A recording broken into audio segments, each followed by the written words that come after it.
Добро утро! Здравейте! Време за чай с Александра. Много отдавна не бях записвала, но днес съм щастливо изненадана.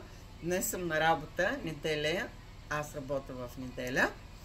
И преди малко вратата на магазина се отваря и влиза едно момиченце, което знам, че е бездомно, защото живее тук близо до, ако може така да се каже, живее на палатка, е близо до магазина и много често ние от магазина се грижиме за нея, в такъв смисъл помагаме с каквото можем. В студените дни с чаша чай, кафе, бисквити, храна и други неща.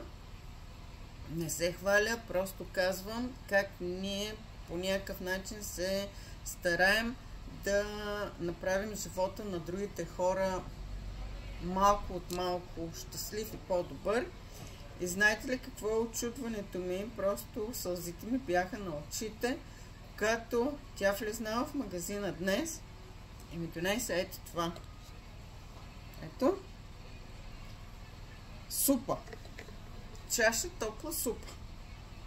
Казвайки, че навън е студено, не е чак толкова студено, но нали, за да ме изгрее душата, да се чувствам щастлива, че тя е благодарна за това, което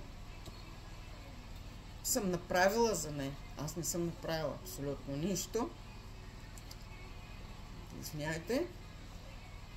Но това ми изгря душата. Топла супа.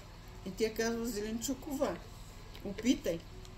Защото, както и в други видеа съм ви казвала, всеки ден тук до нас раздават на бездомните храна, дрехи. В неделя по принцип ги постригват, дават им каквото имат нужда, примерно одеяла, палатки и така нататък. Но да се върна на тази топла супа. Не мога да опиша чувството. Не знам, за някой може би е нищо, но за мен е много. Надявам се и за вас да има топла супа, да ви е топло на душите, да имате дом, в който да се приберете, да имате дом, в който да ви очакват, който винаги да свети, който винаги да има топлина и смях. Бъдете здрави! Време за чай с Александра.